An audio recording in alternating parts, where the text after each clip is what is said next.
Yes, it's finally here. A few days ago was the premiere of Power Rangers Dino Fury, and today I'm going to review the premiere episode, Destination Dinohenge.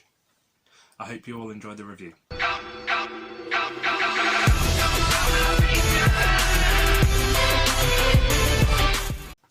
Hello there everyone, Morphin Reviewer 97 here, and welcome to my episode review for Power Rangers Dino Fury, Episode 1, Destination Dinohenge. So, before I review this episode, I'd just like to thank you all for clicking on my video, since I know there are lots of other videos you could have clicked on YouTube for people reviewing the exact same episode I am today. So again, thanks for choosing to watch mine. I'm a bit late to uploading this review since I'm in the UK. Dino Fury isn't actually currently streaming or playing on Nickelodeon, and I don't have another system that plays Nickelodeon over at my house. So I actually had to wait until this episode got uploaded to YouTube or another online platform so I could actually watch it.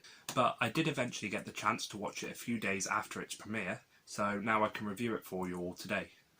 I haven't actually reviewed an episode of Power Rangers in a really long time, so I might be a little bit rusty or miss some things that were in the episode that other people might have actually noticed. But if you do like this review, please let me know by liking the video and commenting below saying you would like me to review more episodes. And I will carry on reviewing new episodes on the series every time they get released, so you can all hear my opinion about the episode. With all that being said, let's finally get on to reviewing episode 1 of Power Rangers Dino Fury, Destination Dinohenge. So this episode starts out with what looks like to be our future Pink Ranger on a motor scooter, in civilian form, driving to her place of work, where she seems to meet up with her boss called Jane, and they both enter a building called BuzzBlast, which we later find out is actually an online company similar to BuzzFeed here on YouTube, and they make different videos on stuff like reviews and stuff about the news. At this point we have learnt that the future Pink Ranger that was on the bike is actually called Amelia, and she's actually trying to convince her boss to write an article on the apparent ghosts at Dinohenge and video the experience. But her boss then tells her that that's not what BuzzBlast is about, and asks her if she's actually completed her lip gloss review that was due that day. Amelia then tells her that she actually completed it yesterday, and the video starts playing on one of the monitors in the building. She then asks her boss a second time, saying she really wants to try something different with her Dinohenge story. After this discussion, her boss is finally convinced, but lets Amelia know that the story still has to be a factual story, on a local landmark, but nothing paranormal. Amelia then explains to her boss that it would definitely be factual, but she never actually told her that it wouldn't be about the paranormal. After this, we see a scene cut to the woods where Amelia is recording a video for a new story. Suddenly, she gets what looks like a ghost signal on her snare machine, and manages to capture the apparent ghost in a net fired from the machine itself. After getting a bit closer, we can see that it's not an actual ghost she's captured in the net, but just a normal person riding their bike. She then ends up trying to deactivate the net, but ends up shocking the person trapped inside. But eventually, they do get free. The two do end up having a small conversation, and we can see that the person that was trapped in the net will actually be the future Blue Ranger. He asks Amelia, "What are you doing shooting nets up here?" She explains to him that she's a reporter working on a story for BuzzBlast, and asks the same question, "What are you doing up here?" to him. He responds by telling her in a slightly sarcastic way that the online reviews told him it was a great place to get zapped.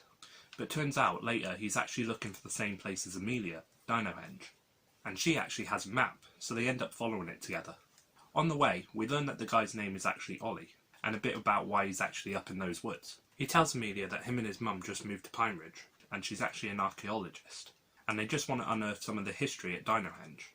In the next clip, we see that they seem to have made it there, and with a cool shot, we can see a bunch of dinosaur-shaped rocks that all appear to be in a circle. As Amelia and Ollie enter this area, a woman comes from behind one of the rock forms, and explains they are carvings of dinosaurs that could be millions of years old. Ollie goes on to say, who could possibly have been around to carve them? And I do see his logic around that. Amelia goes on to have a conversation with the woman, and the woman lets her know that her name is Dr. O'Connor. And Amelia tells her her name, and goes on to explain why she's there. From what I can tell in this scene, it looks like Dr. O'Connor is Ollie's mum, and she explains to Amelia the work they are doing with all the fancy tech. Turns out she's trying to figure out the mystery of Dinohenge, using her scanning system that's placed on a drone in the centre of the dinosaur carvings, as we see in this photo. As the drone is activated, we see the carvings glowing one by one from the scanner, but the eyes are also glowing a different colour on each dinosaur, representing each colour of one of the Power Rangers. The ground then starts to rumble around their feet, and Amelia thinks it's an earthquake, but it stops as soon as it starts. We then hear an alert sound coming from the computer that the drone is linked to, and the three of them discover a hidden chamber buried underground, beneath the statues. As soon as this amazing discovery is made, the sooner it gets interrupted by the warden of the area, who they all call Warden Buzzkill. Dr. O'Connor tries to introduce herself, but the warden just isn't amused, and corrects them by saying his name is actually Warden Garcia.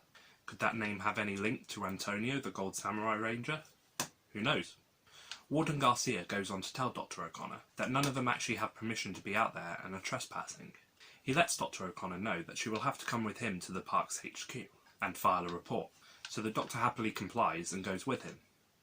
But before she goes, she asks Ollie to pack up everything and take it back to the car and meet her in town, saying they have all the data they need for now. Ollie responds by saying, "Okay, Mum," and this just confirms that she is in fact his mother. Ollie does what she says, and while packing everything up, he starts to have another conversation with Amelia, where he figures out the reason he got trapped in that net is because Amelia thought he was a ghost. Amelia goes on to ask Ollie that has he ever seen a ghost, considering his mum is an archaeologist, and they must have been in tombs, crypts, or even some catacombs. Ollie goes on to explain to Amelia that he's never seen a ghost, because they don't even exist, and asks if she's actually found any proof before. Amelia tells him how proof is hard to come by, considering ghosts don't exactly line up for selfies, and that he's obviously close-minded. A little argument ensues between the two, and Ollie explains to her how he's rational, and rational people don't believe in things without evidence. But before the conversation can go on any longer, we see a beam of light come down from the sky, and reveal what looks to be our main villain for this new series, all in silver and purple armour. Amelia and Ollie are now hidden behind what looks to be one of the dinosaur carvings, so they are not spotted by this unknown being. The unknown being detects an energy source in the area, and uses his sword weapon to explode a hole in the ground, where he walks inside to follow this energy source further. While this is happening, Amelia and Ollie are seeing everything happen, and look shocked, but follow the unknown being into the hole for some reason. Ollie is a little concerned, which would be the logical feeling if you were in this situation. After going further into the hole, Amelia and Ollie discover some interesting looking base, where there appears to be some soldier type looking statues all in a circle around the base. The purple unknown being then appears out of nowhere, still looking for this energy source, so Amelia and Ollie both hide again. This time behind some display case that looks to be holding the new keys for the series, that are quite similar to the ones that go into the morphers. They appear to be these keys, Japanese ones from Ryu's Soldier, and not the American keys that look like this. But we were all kind of expecting that anyway.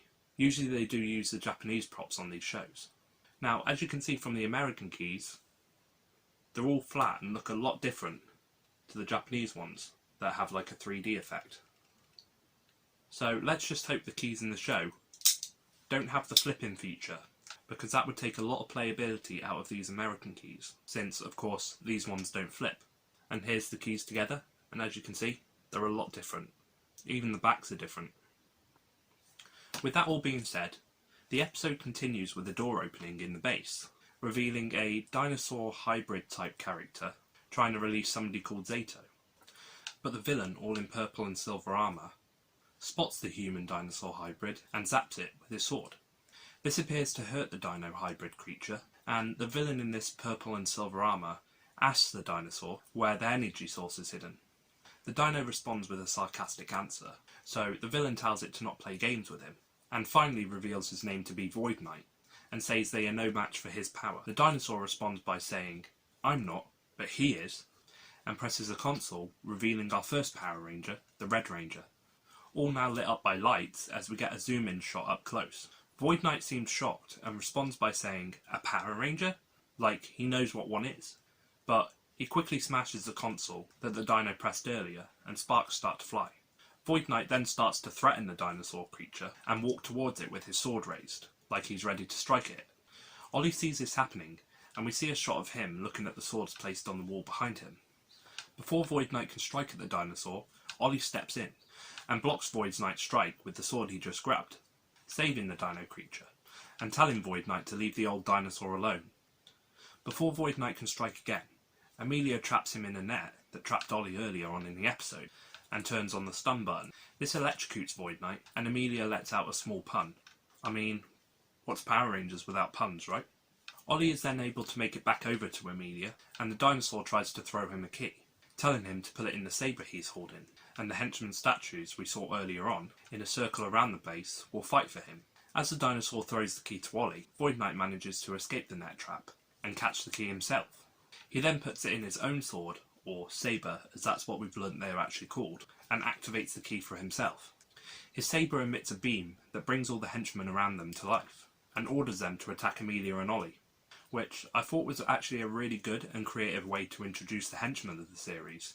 It just shows originally that these henchmen were actually supposed to fight for the Power Rangers, and not evil. A big battle or fight then begins in the base, as Amelia and Ollie both try to fight off the henchmen, while Void Knight is still looking for that energy source. It then goes to a shot of the dinosaur trying to fix the console that Void Knight smashed earlier, so he can wake up the Red Ranger, Zato, from his sleep. But it doesn't seem to be working. Meanwhile, the fighting in the base still continues, and Amelia manages to grab her own sabre, and Ollie says to her, let him know if she needs any help. Amelia responds by telling him she was going to ask him the exact same thing.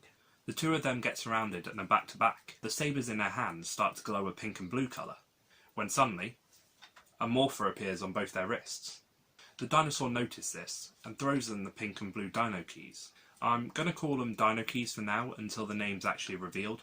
But Amelia and Ollie both catch them and put them into their morphers, where intense music plays and they turn into the pink and blue Dino Fury Power Rangers.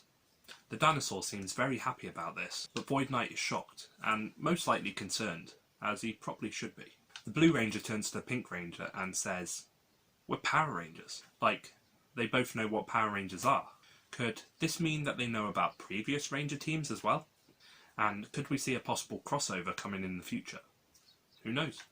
Anyway, Void Knight tells the henchmen to tear them apart, and another larger fight begins, only this time they are all evenly matched.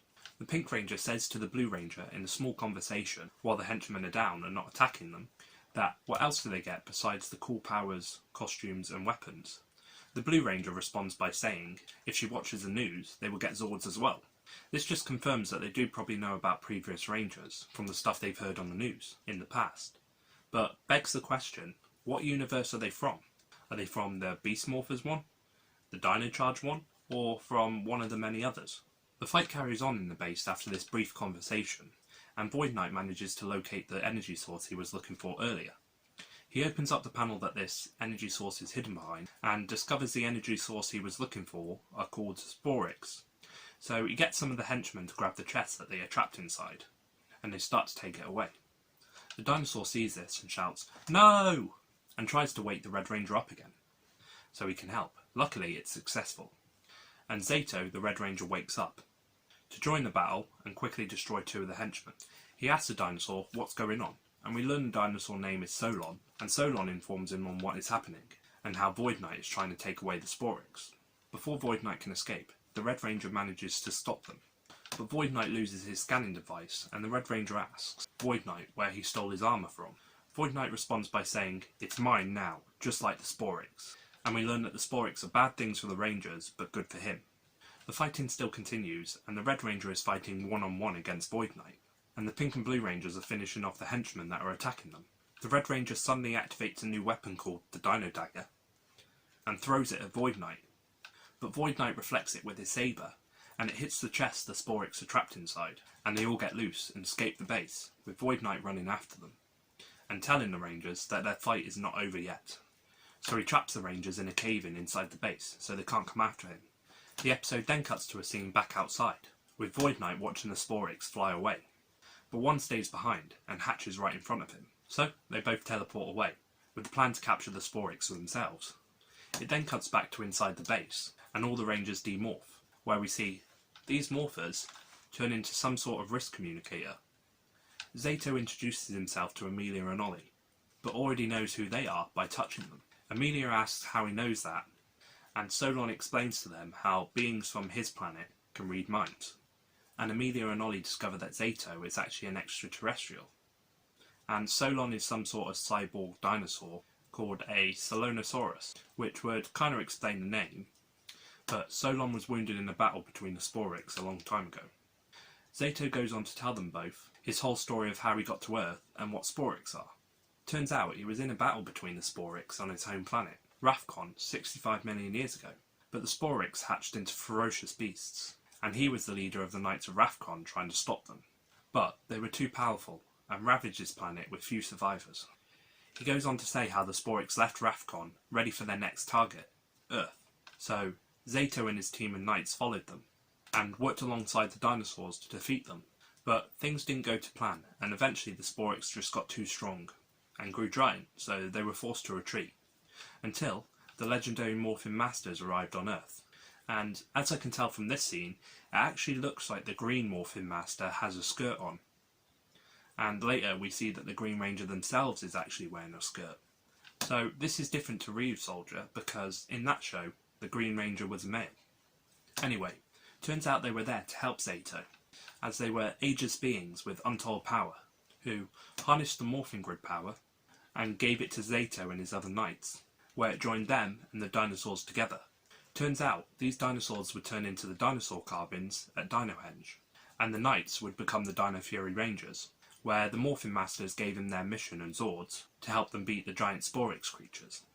His team of Rangers ended up capturing the Sporix in that chest, but Zato explains how it wasn't a victory to celebrate, since he lost his other knights and Ranger friends in the process.